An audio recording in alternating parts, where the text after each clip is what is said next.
Outer most orbit में 8 electron होते हैं। वो लोग संयोजन की क्रिया में भाग लेते हैं।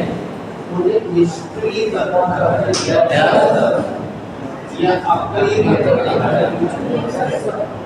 ये तीसरी बात हमने आपको समझाई कि बेटा पीरियोडिक टेबल में जो 18वां शेड्यूल है या 0 शेड्यूल है, उस समूह में 7 तत्व रहते हैं और ये 7 लोग रिएक्शन नहीं करेंगे और बाकी 111 लोग जो बच गए वही लोग संयोजन करेंगे।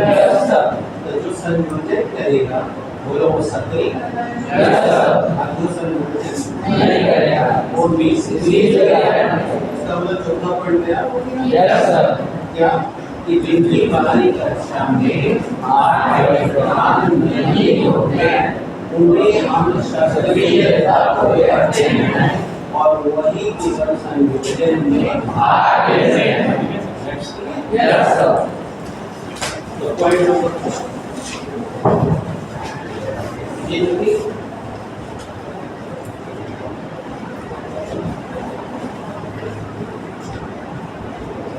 बाहरी कक्षा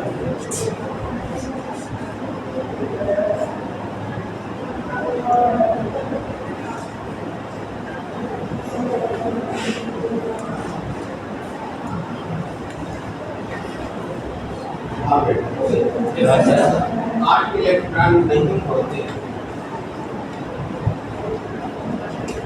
केवल वही तत्व संयोजन में भाग लेते हैं। The elements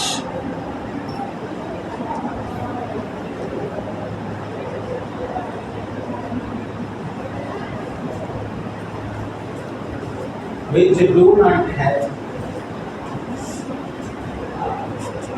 8 electron in outermost orbit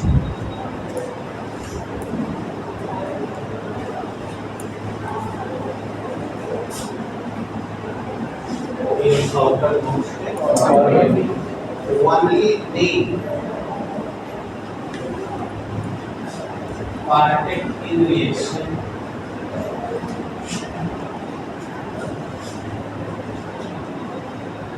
and they are called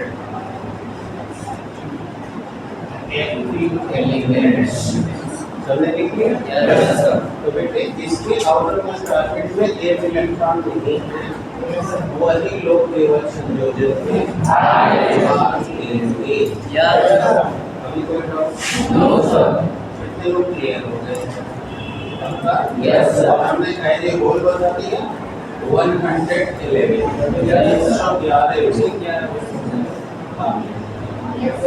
अब कोई दिक्कत? No sir. अब चलिए अगला। अब मैं आपको एक चीज और भी समझा दूं जिसको कभी भूलने का चांसेस है। जैसे सपोज करो इस समाज में अगर किसी भी व्यक्ति के पास सब कुछ है तो बताओ वो किसी से कोई मतलब नहीं रखता। जैसे हमारे सनातन धर्म में ऐसे लोगों को साधु कहा गया है, संत कहा गया है, जिसको दुनिया की कोई चीज नहीं चाहिए, उसको वो ईश्वर की मर्जी पर हमेशा भ्रमण करता रहता है और ईश्वर को तलाशता रहता है और उसे न भोजन की चिंता रहती है, न घर की, न कुछ की। और उसे किसी ने खिला दिया, उसे ईश्वर का प्रसाद मान के खा लिया, कहेंगे सो लिया। लेकिन अब आपका दिमाग आजकल के संतों की ओर जा रहा है जिनके पास बहुत बड़े बड़े बिल्डिंग है। तो याद रखिए पुराने या जो कॉन्सेप्ट है संत का, उसकी दृष्टि में उन्हें संत नहीं कहा जा सकता है। बट हमें यहाँ मतलब संत असंत के डेफिनेशन से नहीं है, केवल इस भाव को समझाने से है कि जिसके पास सब कुछ है वह किसी से नहीं जुड़ेगा और जिसके पास कुछ न कुछ की कमी है वही एक दूसरे के साथ संबंध बनाएगा। और किस लिए बनाएगा? अपने आवश्यकता को पूरा करने के लिए। जैसे मेरे पास मान लो धन नहीं है, तो हम क्या करेंगे? ऐसे लोग के पास जाएंगे जिनके पास धन हो। मेरे पास खाने को अनाज नहीं है, तो मैं कहाँ जाऊँ? ऐसे लोग के पास जो अनाज रखते। अब चाहे भूख लगे चाहे बारिश हो, मुझे अपनी जरूरत पूरी करनी है तो जाता ही कि हम आराम से घर बैठ जाए सब आ जाएगा। In the same fashion, each of the element wants to fulfill their own orbit. And point is this: if they do not have the 8 electron in the outermost orbit, so then they are in need to get the electron by which they start to make the reaction.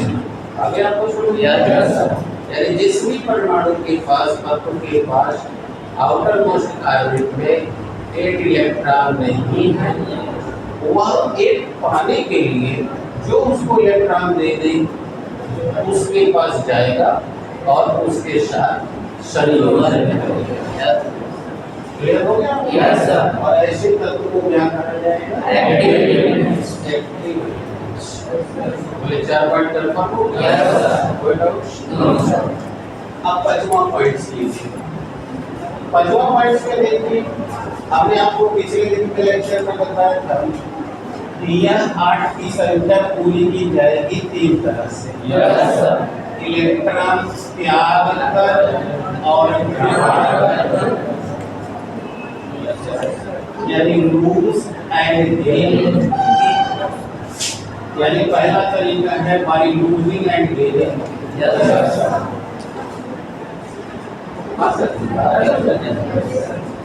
अब आप ठीक है? अच्छा ठीक है, थोड़ा मुस्कुराइए। अब बोलिए प्रभु ने खुश होकर खड़ा करिए। और आपका जो कॉन्सेप्ट है 12 वाले भी अपना रहे हैं, जो आप लोग वो भूल गए थे, ऊपर जंग लग गई थी, अब वो भी इस पर आ गए, तो आप ही अपने को और बढ़ा रहे हैं। तो आइए हम देखेंगे ना, पहला तरीका होगा संयोजन करने का, इलेक्ट्रॉन त्याग। जैसे इस समय नवरात्र चल रहा होगा, चल रहा है, और आप देखेंगे कि बहुत से लोग मंदिर जा रहे हैं, तो मंदिर में भी खाली रहते हैं। तो लोग क्या करते हैं, अपने घर से कुछ न कुछ उनको देते हैं। अब यानी वो त्याग कर रहे हैं, अब तो लेने वाला भी तो होना चाहिए ना। तो इसीलिए मैंने कहा त्याग हुआ, यानी माई लूजिंग है एक तरीका। दूसरा तरीका हुआ साझेदारी, तो कल मैंने आपको कहानी सुनाई, यानी कि 22 शेर। और तीसरा तरीका होगा कि पहले वो अपना पूरा कर लेता है, इसके बाद दूसरे को उधार देगा। जैसे सपोज करिए कि इनके पास 2 कलम है और इनके पास 1 कलम है। अब इनको हेडिंग डालना हुआ तो इन्होंने इनसे मांगा कि अपनी पेन दीजिए, मैं हेडिंग डालूं। इन्होंने क्या कहा, रुकिए मैं डाल लेती हूँ तो आपको देती हूँ। यानी फर्स्ट ऑफ ऑल इन्होंने प्रायोरिटी अपने को फुलफिल करना किया और फिर पड़ोसी को किया। तो पड़ोसी को इन्होंने किया तो क्या पेन इन्होंने हमेशा के लिए दे दिया? उधार दिया। Complete the work. इन्होंने इनको उधार दिया, लो आप डाल लो, फिर ये देंगे कि नहीं? ये तो बिल्कुल ईमानदार है ना। तो बोलिए ताकत नहीं, आप भी ला रही हो, आराम से बोलिए, सबको आ रहा है। तो इन्होंने फिर वापस कर दिया, तो ये भी तो संबंध जुड़ा कि नहीं? तो वही मैं यहाँ लिख रहा हूँ कि शेयरिंग से या फिर लोन देता है, लोन मतलब, लेकिन इस उधार देने में एक शर्त है कि एक जोड़ी ही उधार दिया है, मतलब एक नहीं दिया है। एक जोड़ी जाते ना 8 होता है, एक जोड़ी में तो ध्यान रखिए, बुलवाने का काम ही नहीं लेकिन हम 8 तो यह 1 लोन पेयर देगा, कितना देगा बेटा? 1 माने एक, लोन माने उधार, पेयर माने जोड़ा। यानी एक जोड़ा का मतलब दो। यानी उधार देने का शर्त है कि 2 दिया जाएगा, मतलब 3 में नहीं दिया जाएगा, 1 में नहीं दिया जाएगा। तो इस तरह ये 3 तरह से लोग जुड़ेंगे। और जब जुड़ेंगे तो इन तीनों तरह से 3 तरह का बॉन्ड बनेगा। जो त्यागेगा और ग्रहण करेगा उस बॉन्ड को बोला जाएगा इलेक्ट्रोवायलेंट बॉन्ड, बंधु संयोगी बॉन्ड। जो साझेदारी करके बनाएगा उसे कोवायलेंट बॉन्ड कहेंगे, यानी सहसंयोगी बॉन्ड। और जो वन लोन पेयर देके बनाएगा उसे कोऑर्डिनेट बॉन्ड कहा जाएगा, यानी सहसंयोगी बॉन्ड। और इस तरह इनके होने से 3 प्रकार के संयोजन करने की क्षमता जनरेट हो जाएगी। जो वैसे जुड़ेगा वो बनाएगा इलेक्ट्रोवैलेंसी,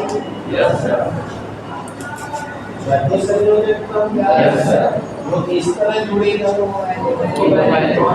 वैलेंसी फॉर्म करेगा, और जो इस तरह जुड़ेगा कोऑर्डिनेट वैलेंसी फॉर्म करेगा। और इस तरह जो कंपाउंड फॉर्म होगा उसे कहा जाएगा इलेक्ट्रोवैलेंट कंपाउंड। इलेक्ट्रोवैलेंट जो कोवैलेंसी से बनाएगा कोवैलेंट कंपाउंड, और जो कोऑर्डिनेट वैलेंसी से फॉर्म करेगा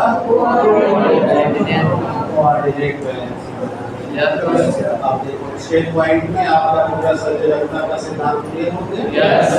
अब यहाँ तक लिखिए तो यही बाकी है। कितने लोग समझ गए? Now listen me again. When the active elements start to make the reaction, so then they react with the other one in following 3 ways. Either they lose or gain the electron. So by losing and gaining the electron, the bond which are formed between them will be called and if they are sharing their own electron to form the compound carbon, so then this is called covalent. And if the element just for making the combination with the one lone pair of electron, so then coordinate bonds are formed between them.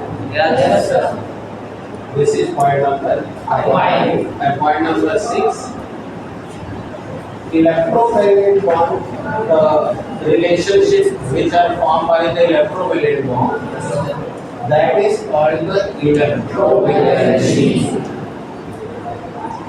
And by sharing covalence and by leaving the lone pair, coordinate valency. And the compounds which are formed by this combination are simultaneously known as electrovalent compound.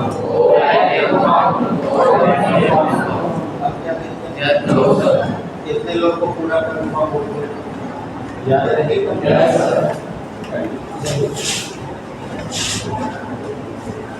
पांचवा point, ये सक्रिय तत्व, ये सक्रिय तत्व आपस में संयोजन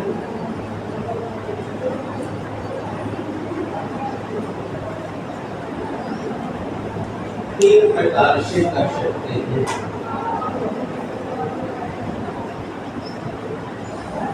These elements are combined together by following 3 ways. ABC इधर लीजिए बस एक इलेक्ट्रॉन तैयार हुआ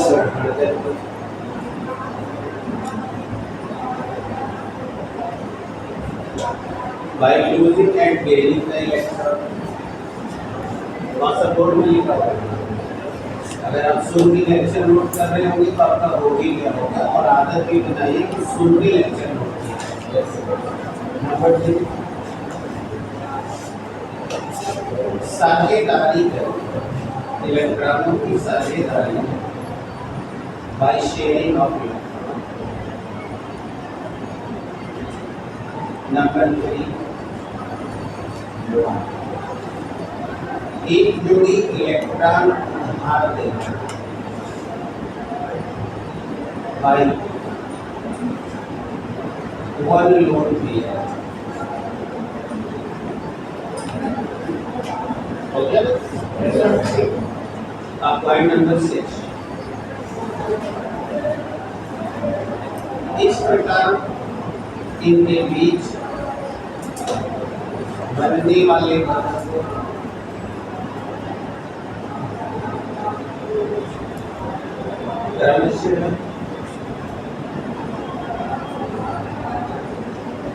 संयोगी बन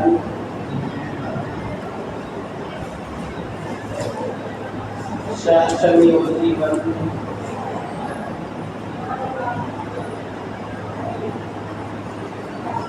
तथा वो संयोगी बन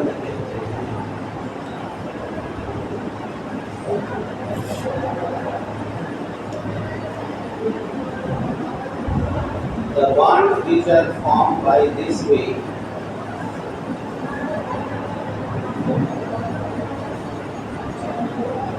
are called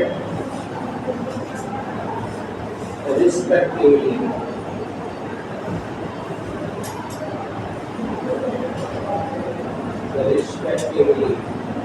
electrovalent bond, covalent bond,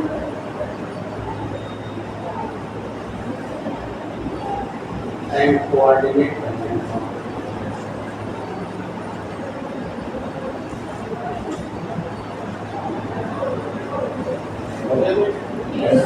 अभी तो संयोजकता की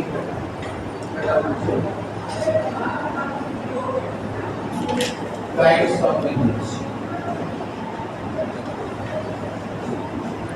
क्वेश्चन पूछते रहिए, डाउन हो जाए। आप बोलो बेटा क्या हेडिंग हो? यस, kinds of आपके सामने दिखाई दे रहा है। तीन प्रकार की संयोजकता होती है।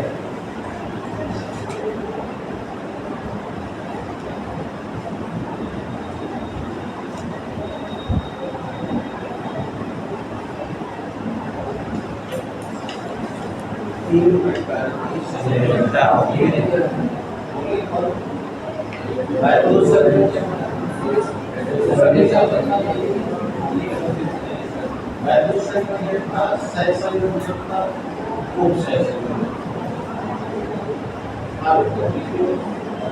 There are three kinds of resiliency.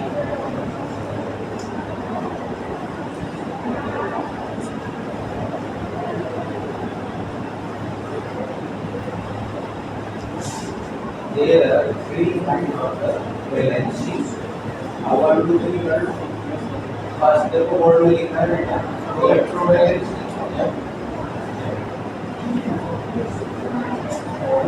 ठीक है, तो बेटा अभी आपने संयोजकता के इलेक्ट्रॉनिक सिद्धांत से पॉइंट में नोट किया और अब संयोजकता के अंदर घुसने जा रहे हैं। अब आप थोड़ा सा 2 मिनट लिखते समझिए। इस पृथ्वी पर जितने भी रासायनिक रिएक्शन कर रहे हैं उनके रिएक्शन करने का बस तीन ही तरीका, या तो इलेक्ट्रोवैलेंसी के द्वारा जुड़ेगा या कोवैलेंसी के द्वारा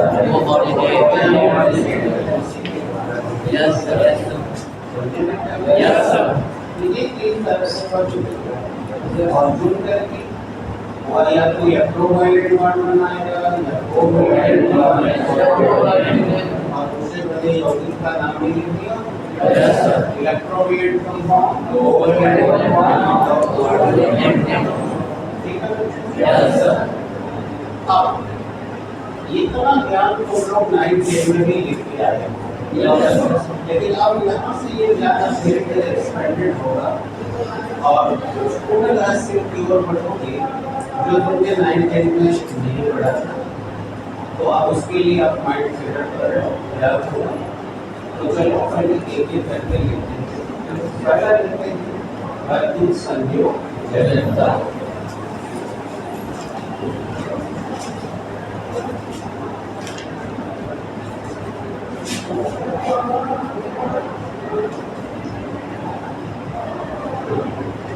आप पीरियडिक टेबल का जितना तुम्हारे पास जोर रहेगा उतना बेहतर कर पाओगे और जो लोग बढ़िया से मेंटेन करें उनको याद होगा कि यस क्लास के कैरेक्टर में ये बात लिखवाई गई थी कि यस क्लास के सारे एनालिसिस होगा। अभी पिछले दिन जब आयरन विभव भी बता रहे थे तो बताया कि ये दोनों बड़ी तेजी से इलेक्ट्रॉन और सबसे आयरन विभव का कम होता है उससे उसमें मैंने आपको 2-3 सवाल बताए क्या कारण है सोडियम से ज्यादा पोटेशियम क्या कारण है कि सोडियम सामान्य ताप पर क्रिया कर लेता है जबकि कैल्शियम या मैग्नीशियम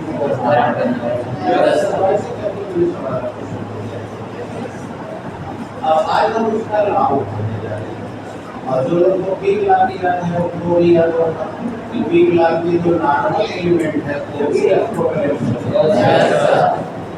लेकिन चौथा पार्टिकुलर खाली कोवैलेंसी और पांचवा छठवां और सातवां वो तीनों तरह के वैलेंसी दिखाते हैं इलेक्ट्रोवैलेंसी कोवैलेंसी इसलिए मैंने कहा कि जिसको पीरियडिक टेबल का जोर रहेगा यानी जो पढ़ा दिया गया बिना एक्सेंट पे पढ़ा मेंटेन कर रहा अब उसको जितना भी काम नहीं है और उल्टा की बात मैं नहीं करूँगा क्योंकि आप पढ़ने के लिए आए तो पढ़ने वाला काम करेंगे अब नहीं करोगे तो वही दूसरा तो बेटे चला अर्थात हम लोग को ये वाला वैलेंसी सिर्फ यस क्लास और बी लगेगा और बी मतलब तेरा सही यस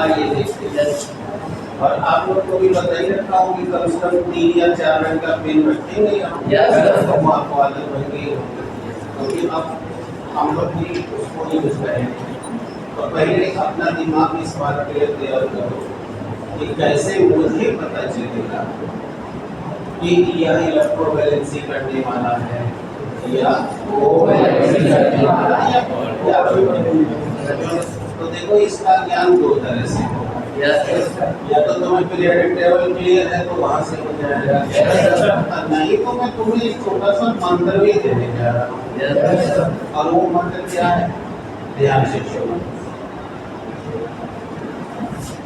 किसी भी तत्व के सबसे बाहरी कक्षा में ठीक है अगर अपनी कक्षा को पूर्ण करने के लिए उसे 4 से ज्यादा इलेक्ट्रॉन की आवश्यकता पड़ेगी 4 से आवश्यकता पड़ेगी तो उसको इलेक्ट्रॉन वह अपनी कक्षा अब सिर्फ त्याग के ही पूरी कर सकता है ये प्रिंसिपल देना ठीक है अगर किसी भी तत्व को या एटम को अपनी कक्षा को पूर्ण करने के लिए 4 से यस सर, गणित की भाषा में बोली जा रही है। यस सर, तो उसको इलेक्ट्रॉन नहीं मिलेगा। नो, हाँ बात समझ रहे हो? यस सर, हाँ पहले मेहंदी वाला गाना याद कर लो, ना ना ना ना नारे नारे, सुने हो ना? यस सर, वो याद कर लो। कहाँ ये गाना लगेगा? चार से हाँ बेटा, कब से सीखा बैठो और सीखोगे ना तो तुम्हारा दिमाग यहाँ नहीं होगा, शरीर ही डल जाएगा। यस सर, और फिर जो पढ़ाया जाएगा उसमें जो रिक्रिएशन पैदा किया जा रहा है, मनोरंजन की बच्चे को माइंड में सेट कर दिया, तो लाभ लगेगा।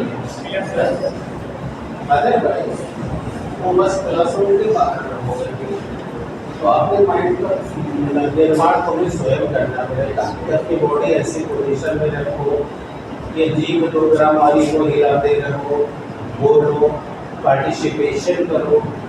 जैसे आप देखे होंगे कि कहीं कोई फंक्शन चल रहा हो तो उस फंक्शन में देखना जो लोग केवल दर्शक बन के रहते हैं वो नीचे कुर्सी पर बैठ के वो भोजन का इंतजार कर रहे होते हैं, और जो लोग फंक्शन में पार्टिसिपेशन करते हैं तो देखना वो एकदम ताज़ा बने रहते हैं और अवसर तलाशते हैं नाचने का, गाने का, बोलने का, बदलने का, और उनको उसमें मजा आता है। तो the same thing is also here. यहाँ कौन सा फंक्शन है बेटा?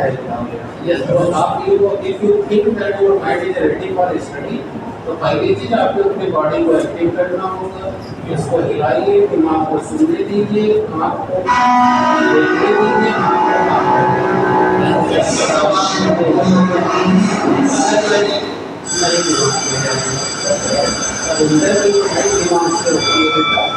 इतिहास की जरूरत नहीं, उसी को मिला जो तुम्हारा साथ करेगा। तो अगर किसी को 4 से ज्यादा इलेक्ट्रॉन चाहिए तो नहीं मिलेगा। जिसको नहीं मिलेगा बेटा वो त्याग देगा, यानी दैट लिमिट है तो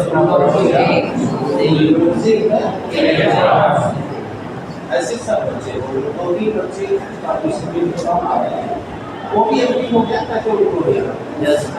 ये को बेटा 4 से कम चाहिए, उससे पीछे वो हो गया यस, और जिसको मिलेगा बताओ, यानी वो गेम। अब अगर तुम्हें रिलेटिव आता है तो अब फाइनल बताओ, जो पहली कक्षा में है उसके पास से 7 चाहिए, 2 में है तो उसको 3 में है 5 और आपकी पेंसिल के हिसाब से ये तीनों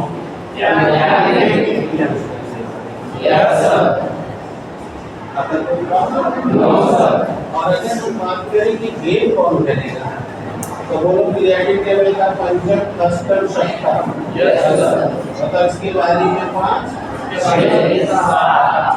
इसको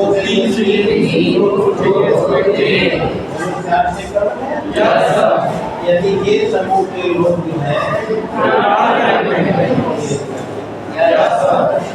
यदि 1 मिनट में पूरा कॉन्सेप्ट कर